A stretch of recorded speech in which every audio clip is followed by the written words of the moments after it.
Hello बच्चों, मैं स्मिता बिजलवान स्वागत करती हूँ आपका आईसीटी वर्चुअल क्लासरूम में। आशा करती हूँ आप सभी स्वस्थ होंगे और अच्छे से अपनी पढ़ाई कर रहे होंगे।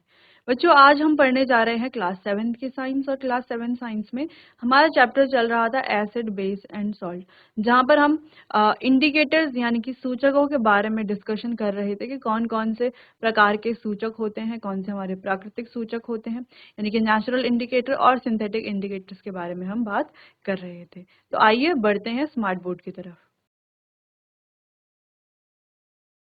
तो बच्चों, हम अम्ल, क्षार और लवण के बारे में पढ़ रहे थे, जहाँ पर एसिड्स क्या होते हैं, इनकी क्या प्रॉपर्टीज होती हैं, बेस क्या होते हैं, इनकी क्या प्रॉपर्टीज होती हैं, ये हमने डिस्कस कर लिया था। जहाँ पर हमने एसिड की प्रॉपर्टीज की बात करें, ये कैसे होते हैं, खट्टे। नीले लिटमस को क्या कर देते हैं, कलर लाल कर लेते हैं, ठीक है। और यहाँ पर हमारे पास जैसे कुछ एसिड्स हैं, जैसे कि एग्जांपल्स की बात करें तो एसिटिक एसिड, सिट्रिक एसिड, ठीक है, अलग अलग एसिड्स होते हैं। वैसे हम क्षार की बात करें तो ये स्वाद में कैसे होते हैं, कड़वे होते हैं। अच्छा, एसिड्स बच्चों H पॉजिटिव आयंस देते हैं, जबकि क्षार जो है OH नेगेटिव आयंस देते हैं, स्वाद में कड़वे होते हैं, नीला कर देते हैं लाल लिटमस को। इसके एग्जाम्पल है जैसे कि सोडियम हाइड्रोक्साइड है या मैग्नीशियम हाइड्रोक्साइड है। तो ये सारे हमारे बेस के एग्जाम्पल हैं। बात करते हैं सॉल्ट की। तो सॉल्ट्स क्या होते हैं बच्चों, न्यूट्रल सब्सटेंस होते हैं, यानी कि उदासीन पदार्थ होते हैं। जैसे NaCl की बात कर लें, NaCl क्या हमारा एक सॉल्ट है, कैसा नेचर है, उदासीन। लिटमस पेपर पर कोई इनका प्रभाव नहीं पड़ता। इसके अलावा इन सारे पॉइंट्स को तो हमने डिस्कस किया ही था। इसके अलावा हमने इंडिकेटर्स के बारे में पढ़ा, उसको आगे देख लेते हैं बच्चों। उसको आगे देखने से पहले एक बार आप साथ साथ रिवाइज भी कर लीजिए।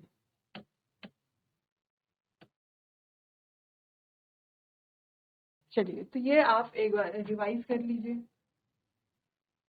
एग्जाम्पल्स की हमने बात की थी एसिड्स की, अब तक तो आपको सारे एग्जाम्पल्स याद हो गए होंगे। बेस की हमने बात की थी, बेस क्या है। न्यूट्रल सब्सटेंसेस की बात की थी, बात कर रहे थे इंडिकेटर्स। इंडिकेटर्स क्या है, क्या काम है इंडिकेटर्स का, हमें इंडिकेट करते हैं, इंडिकेट करते हैं यानी कि सूचना देते हैं किस बारे में, किसी भी पदार्थ के प्रकृति के बारे में, कि वो अम्लीय प्रकृति का है, क्षारीय प्रकृति का है या उदासीन प्रकृति का है, ठीक। तो कुछ यहाँ पर हमने देखे नेचुरल इंडिकेटर्स, प्राकृतिक सूचक, कुछ हमने देखे सिंथेटिक इंडिकेटर्स। तो इनके बारे में हमने अच्छे से पढ़ा। जैसे लिटमस में हमने क्या पढ़ा बच्चों, कि ये एसिड में क्या करता है, एसिड में इसका कलर हो जाता है रेड, बेस में इसका कलर हो जाता है ब्लू, और न्यूट्रल में ये कोई कलर चेंज नहीं करता। टर्मरिक की बात की थी कि एसिड में ये कोई कलर चेंज नहीं करता, बेस में ये रेड हो जाता है, और न्यूट्रल में ये कोई कलर चेंज नहीं करता। चाइना रोज की बात करते हैं, एसिड में ये देता है मजेंटा कलर, बेस में ये देता है ग्रीन कलर, और न्यूट्रल में इसका जो अपना कलर है वही रहता है, यानी कि कोई चेंज नहीं आता कलर में, ठीक। फिनोल्फथालीन इंडिकेटर की बात कर लेते हैं। तो यहाँ पर हमने देखा कि ये एसिड में क्या हो जाते हैं, कलरलेस, बेस में क्या हो जाते हैं, पिंक, और न्यूट्रल सब्सटेंस में ये कोई भी कलर नहीं है। चलिए एक बार आप देख लीजिए क्या क्या हमने यहाँ पर इंडिकेटर्स के बारे में पढ़ लिया था।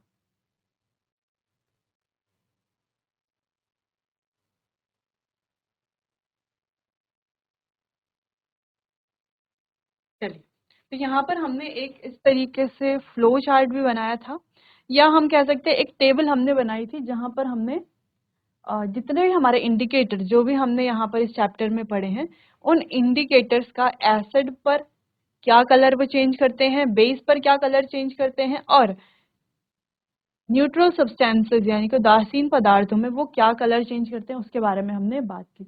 जहां पर हमने देखा कि ये जो न्यूट्रल सब्सटेंसेस हैं, तो न्यूट्रल सब्सटेंसेस में जो भी हमारे इंडिकेटर है उनका कोई भी कलर ये चेंज नहीं करते, या तो जो हमारा इंडिकेटर का कलर है वही कलर रहेगा, ठीक है। जैसे अगर लिटमस की बात करें तो एसिड बेस तो ठीक है, हम समझ गए एसिड बेस में क्या कौन से कलर ये देते हैं, लेकिन न्यूट्रल में ये जो है कोई कलर चेंज नहीं करते। यानी कि ऐसा नहीं है कि एसिड और बेस जो है सॉरी, ऐसा नहीं है कि जो रेड लिटमस है या ब्लू लिटमस है उसमें कोई ये चेंज करेंगे, नहीं, रेड भी रेड ही रहेगा, ब्लू भी ब्लू ही रहेगा। ठीक है, तो दोनों लिटमस पेपर का यूज हमें करना पड़ेगा किसी भी न्यूट्रल सब्सटेंस के नेचर को जानने के लिए। वहीं टर्मरिक की बात करें तो ये भी जो न्यूट्रल सब्सटेंस है उसमें कोई भी चेंज नहीं करता, हालांकि ये एसिड में भी कोई चेंज नहीं करता। तो एक कंफ्यूजन यहाँ पर बन जाता है कि कोई भी अगर हमने सब्सटेंस लिया है, तो अगर वो एसिडिक या न्यूट्रल नेचर का है तो वहां पर कलर चेंज ही नहीं होगा। ठीक है, अगर मान लेते हैं हमने दो बीकर में दो डिफरेंट सॉल्यूशन लिए हैं, एक सॉल्यूशन एसिडिक है और एक न्यूट्रल है, और हमें पता लगाना है कौन सा एसिडिक है कौन सा न्यूट्रल है, तो लिटमस की हेल्प से तो हम बिल्कुल भी पता नहीं लगा सकते, क्योंकि ये जो है एसिड में भी और न्यूट्रल में भी दोनों में ही क्या होता है, कोई चेंज नहीं करता, कोई भी कलर चेंज नहीं करता, तो पता कैसे चलेगा कि एसिडिक कौन सा है और न्यूट्रल कौन सा है। तो इसके लिए हम लिटमस का उपयोग कर सकते हैं, या हम चाइना रोज का उपयोग कर सकते हैं, क्योंकि चाइना रोज बच्चों सॉरी एसिड और न्यूट्रल सब्सटेंस में डिफरेंशिएट करने के लिए हम लिटमस का उपयोग कर सकते हैं। अगर हम चाइना रोज की बात करें तो चाइना रोज भी एसिड में देता है मजेंटा कलर और बेस में देता है ग्रीन कलर, और न्यूट्रल सब्सटेंसेस में यहाँ पर कलर में कोई भी चेंज नहीं आता। ठीक है, वैसे हमारा जो फिनोल्फथैलीन इंडिकेटर है वो भी एसिड में तो कलरलेस रहता है लेकिन बेस में रेड कलर देता है, और इसका जो अपना कलर है जो आप देख सकते हो इंडिकेटर का कलर है थोड़ा सा पिंकिश पिंकिश कलर है, वो पी से फिनोल्फथैलीन, पी से पिंक, आप ऐसे भी याद कर सकते हैं। ठीक है, और जो हमारा न्यूट्रल सॉल्यूशन होगा वहां पर ये कोई भी कलर में चेंज नहीं करेगा। चलिए, इतनी बात तो क्लियर हो गई थी। साथ ही हमने पीएच स्केल के बारे में हम पढ़ रहे थे कि पीएच स्केल क्या होता है। ये किसी भी पदार्थ की अम्लीयता या क्षारीय प्रकृति का माप उसके पीएच मान से निर्धारित किया जाता है। ठीक है, तो ये हमें वही बताता है, उसके पीएच मान के बारे में बताता है। जैसे हम टोमेटो जूस की बात करें तो देखो कहाँ पर आ रहा है, 4 पे आ रहा है ना, थोड़ा सा ऑरेंज ऑरेंज कलर है। ठीक, यानी कि नेचर कैसा है, एसिडिक है और काफी एसिडिक है। हालांकि जो रेड वाले हैं वो ज्यादा एसिडिक होते हैं, ज्यादा डेंजरस होते हैं, या तो जो ज्यादा ब्लू है वो ज्यादा बेसिक होते हैं। ठीक है, ज्यादा स्ट्रांग होते हैं, और जो थोड़ा लाइट कलर के हैं वो थोड़ा लाइट ही होते हैं, यानी कि हम कह सकते हैं कि वो माइल्ड होते हैं, इतने ज्यादा स्ट्रांग नहीं हो सकते, या वीक हम उन्हें कह सकते हैं। बाकी बीच में जो हमें बिल्कुल ग्रीन कलर दिख रहा है वो होता है हमारा न्यूट्रल सॉल्यूशन। ठीक है, चलिए, तो अगर आपने लिटमस देखा है या लिटमस के कलर आपको याद है, तो यहाँ पर जो ये पीएच स्केल है उसमें आपको कोई प्रॉब्लम नहीं होगी, क्योंकि यहाँ पर लिटमस की तरह ही कलर को क्या किया गया, रखा गया, जैसे जो एसिड्स हैं उनका कलर रेड और जो बेस है उनका कलर ब्लू। ठीक है, और जो न्यूट्रल है यहाँ पर उनका कलर रखा गया है ग्रीन। तो आप ध्यान से देख सकते हैं, जैसे गैस्ट्रिक एसिड्स की बात करें, ठीक है, गैस्ट्रिक एसिड जो हमारे स्टमक में पाए जाते हैं, हमारे बॉडी में पाए जाते हैं, वो काफी ज्यादा एसिडिक हो सकते हैं, 1 पर वो आ रहे हैं। अगर हम लेमन जूस की बात करें तो ये भी काफी एसिडिक बच्चों होता है।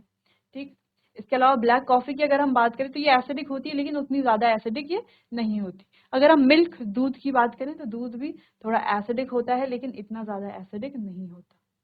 वहीं अगर हम बेकिंग सोडा की बात करें तो ये भी बच्चों बेसिक होता है लेकिन इतना ज्यादा बेसिक नहीं होता। अगर हम हैंडमेड सोप की बात करें, साबुन की बात करें, ठीक है, तो ये भी बेसिक होता है लेकिन इतना ज्यादा बेसिक भी नहीं होता, इतना कम भी नहीं होता। ठीक है, ये मॉडरेट है। अगर अमोनिया की बात करें या ब्लीच की बात करें, ठीक है, सोडियम हाइड्रोक्साइड की बात करें, तो ये बच्चों बहुत ज्यादा ये क्या होते हैं, थोड़ा स्ट्रॉन्ग बेस होते हैं। जैसे सोडियम हाइड्रोक्साइड हमारा सबसे ज्यादा स्ट्रॉन्ग बेस है। ठीक, चलिए, तो ये था पीएच स्केल। तो पीएच स्केल आपको पूरा नोट कर लेना है। इसके ये जो भी हमने यहाँ पर लिखे हैं ये आपको नोट कर लेने हैं, क्योंकि ये आपको फिर बाद तक याद रहेंगे।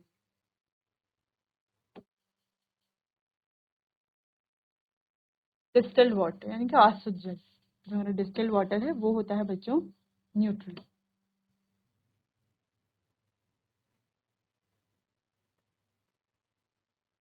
तो अगर आपसे कहा जाए कोई एक सॉल्यूशन है उसका पीएच है 4, तो आपको समझ जाना है पीएच 4 वाला क्या है, हमारा एसिडिक सॉल्यूशन।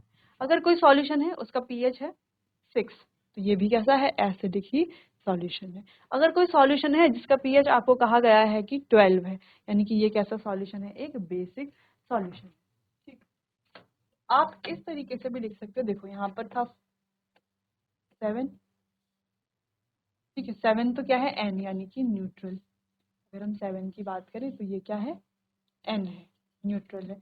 लेकिन 7 से आगे के जो नंबर है 14 तक, ये सारे ही कैसे हैं, बेसिक है, बेसिक है। और आगे की तरफ जाते हुए इनका नेचर क्या हो रहा है, इंक्रीज हो रहा है। वहीं अगर हम पीछे की तरफ जाएं तो ये सारे 0 तक, ये सारे हैं एसिडिक नेचर के, ठीक है। और जैसे जैसे हम यहाँ पर क्या जा रहे हैं, पीछे की तरफ जा रहे हैं तो एसिडिक नेचर इंक्रीज हो रहा है, आगे की तरफ जा रहे हैं तो एसिडिक नेचर डिक्रीज हो रहा है। वैसे यहाँ पर आगे की तरफ जा रहे हैं तो एसिडिक नेचर इंक्रीज हो रहा है, पीछे की तरफ आ रहे हैं तो acidic nature sorry basic nature जो है वो क्या हो रहा है, डिक्रीज हो रहा है, ठीक है। चलिए, अब बीच में जो हमारा 7 है वो है हमारा न्यूट्रल। चलिए, तो इस तरीके से आप इसको नोट कर सकते हो ताकि आपको अच्छे से समझ में आ जाएगा। आगे बढ़ते हैं, यहाँ पर यही हमारा पीएच स्केल है, ठीक। चलिए, अच्छा, ये दर्शा क्या रहा है, ये दर्शा रहा है विभिन्न रंगों को, अलग अलग कलर्स को ये दर्शा रहा है। आगे बढ़ते हैं, न्यूट्रलाइजेशन के बारे में बात करते हैं। न्यूट्रलाइजेशन रिएक्शन होती क्या है। न्यूट्रलाइजेशन का मतलब है बच्चों उदासीनीकरण।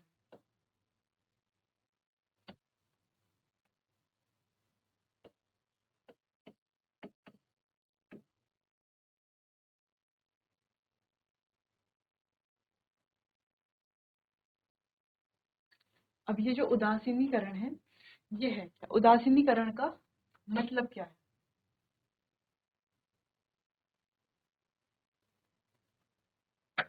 जैसे हमने बात की थी कि उदासीन कौन होता है, जैसे हमने सॉल्ट की बात की थी, जो ना एसिडिक होता है, जो ना बेसिक होता है, उसे क्या कहते हैं, उदासीन कहते हैं, है ना। तो उदासीन हम बनाएंगे कैसे, यदि अगर हम किसी एसिड को, है ना, किसी कोई कोई अम्लीय विलयन हो हमारे पास, और अम्लीय विलयन को मिक्स कर दे क्षारीय विलयन के साथ, ठीक है, यानी कि एसिड को हमने बेस के साथ मिक्स कर लिया, तो जो हमारा सॉल्यूशन बनेगा वो कैसा होगा, वो हो जाएगा न्यूट्रलाइज, उसे कहेंगे हम न्यूट्रलाइजेशन, ठीक। चलिए, तो पॉइंट्स को रीड करते हैं। जब कोई एसिडिक सॉल्यूशन को मिक्स किया जाता है बेसिक सॉल्यूशन के साथ, तो दोनों सॉल्यूशन क्या कर देते हैं, एक दूसरे के इफेक्ट को न्यूट्रलाइज कर देते हैं। जैसे कि एसिड वाला जो है बेस के इफेक्ट को न्यूट्रलाइज कर लेगा, और बेस वाला जो है वो एसिड के इफेक्ट को न्यूट्रलाइज कर देगा। दोनों एक दूसरे के इफेक्ट को न्यूट्रलाइज कर देंगे, और इसी प्रोसेस को न्यूट्रलाइजेशन कहा जाता है, ठीक है। यहाँ हम कह सकते हैं the reaction between acid and base, acid और बेस के बिटवीन जो रिएक्शन होती है, बीच में जो रिएक्शन होती है, उसे न्यूट्रलाइजेशन रिएक्शन कहा जाता है। और इस रिएक्शन में बच्चों सॉल्ट और वाटर प्रोड्यूस होता है, के साथ इवोल्यूशन ऑफ हीट, और हीट भी यहाँ पर इवॉल्व होती है। सॉल्ट वाटर यहाँ पर प्रोड्यूस होता है विद इवोल्यूशन ऑफ हीट। चलिए, तो यहाँ पर सिंपल रिएक्शन तो दी हुई है, जैसे HCl हमारा क्या है, एक स्ट्रॉन्ग एसिड है, सिंपली यहाँ पर हमें एसिड से मतलब है, एक एसिड है। और NaOH हमारा एक स्ट्रॉन्ग बेस, या हम कहें एक बेस है। एसिड और बेस जब मिलते हैं बच्चों, तो क्या होता है, बनता है सॉल्ट और पानी, यानी कि वाटर, जल जिसे हम कहते हैं। सॉल्ट और वाटर यहाँ पर फॉर्मेशन होता है, ठीक। चलिए, तो इतना आप नोट कर लीजिए। इस रिएक्शन को हम फॉर्मेशन ऑफ सॉल्ट रिएक्शन भी कह सकते हैं। जैसे सॉल्ट्स को हमने न्यूट्रल सब्सटेंसेस के अंडर ही पढ़ लिया था, वैसे ही हम फॉर्मेशन ऑफ सॉल्ट भी कह सकते हैं न्यूट्रलाइजेशन रिएक्शन को। इसके हम कुछ इंपॉर्टेंट पॉइंट्स भी पढ़ेंगे बच्चों, जैसे अगर कहीं पर एसिडिटी बढ़ जाती है, कहीं पर क्या, अगर हम अपने स्टमक की बात करें, स्टमक में अगर एसिडिटी बढ़ जाती है तो क्या किया जाता है, उस एसिडिटी को न्यूट्रल करेंगे, है ना। तो उस एसिडिटी को न्यूट्रल करने के लिए क्या करना है, हमें उस पर कोई बेस डाल देना है। एसिड में जब हम कोई बेस डाल देंगे तो वो क्या हो जाएगा, उदासीन हो जाएगा, यानी कि न्यूट्रल हो जाएगा, ठीक। चलिए, जैसे कुछ और एग्जांपल्स की बात करें, जैसे मृदा है या मिट्टी है, ठीक है। अगर मिट्टी बहुत ज्यादा एसिडिक है, अम्लीय है, ठीक है, तो वहां पर कोई भी फसल नहीं उगेगी। ठीक है, तो एसिड को क्या करना पड़ेगा, सॉरी, तो मृदा का क्या करना पड़ेगा, उपचार करना पड़ेगा, है ना कुछ उसमें डालना पड़ेगा, उसका ट्रीटमेंट करना पड़ेगा, ताकि जो मिट्टी है उसमें फसल उग सके। तो उसके लिए क्या किया जाएगा, अगर वो एसिडिक नेचर की ज्यादा हो गई है तो उसमें हम कुछ बेस मिला देंगे, जो एसिड और बेस दोनों नेचर को क्या कर लेगा, न्यूट्रलाइज कर लेगा। कैसे, हम पहले सॉइल का पीएच चेक करेंगे।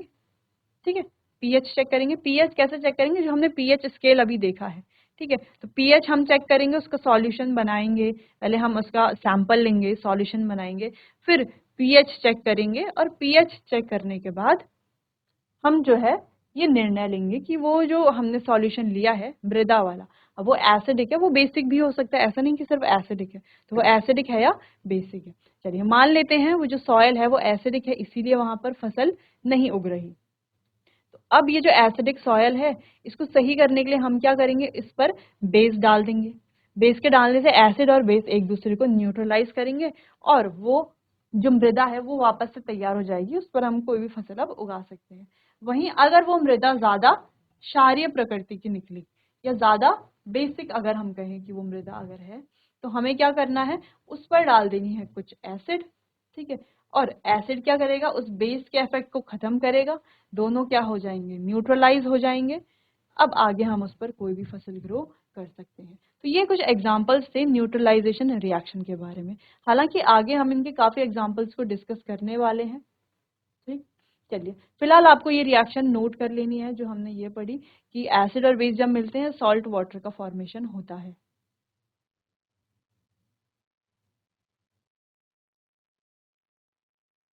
चलिए तो अब आगे बढ़ते हैं। सिंपल यहाँ पर सेम अभिक्रिया है कि जब अम्ल और क्षार एक दूसरे के साथ अभिक्रिया करके लवण जल और ऊष्मा बनाते हैं, तो ऐसी अभिक्रिया को उदासीनीकरण अभिक्रिया कहा जाता है। आप डेफिनेशन यहाँ से नोट कर सकते हैं। इस अभिक्रिया में अम्ल और क्षार की अम्लीय और क्षारीय प्रकृति क्या हो जाती है, पूरी नष्ट हो जाती है। यानी कि हम कह सकते हैं कि ये दोनों एक दूसरे के इफेक्ट को न्यूट्रलाइज कर लेते हैं। ठीक है, अगला है हाइड्रोक्लोरिक अम्ल। जो हम देख रहे हैं हाइड्रोक्लोरिक एसिड ही तो है ये सोडियम हाइड्रोक्साइड। ठीक है, हम लिख सकते हैं यहाँ पर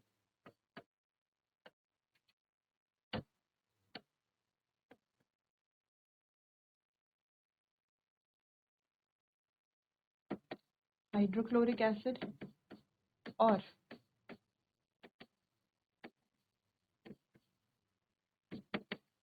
सोडियम हाइड्रोक्साइड मिलकर के बनाते हैं सोडियम क्लोराइड, यानी कि जो कि क्या है, हमारा सॉल्ट और वाटर। ठीक, चलिए तो जैसे कि आप देख सकते हैं एक बीकर में हमने HCl लिया है, एक बीकर में NaOH लिया है। क्या बन रहा है, H2O प्लस NaCl। अब ये जो H पॉजिटिव है ये कहाँ से आया है, ये आया है एसिड से, और ये जो OH नेगेटिव है वो आया है बेस से। इसको हम ऐसे लिखते हैं ना, H positive Cl negative, NaOH को Na पॉजिटिव Cl नेगेटिव। तो Na पॉजिटिव Cl नेगेटिव साथ में रिएक्शन करके क्या बना रहे हैं, NaCl। और ये जो H पॉजिटिव है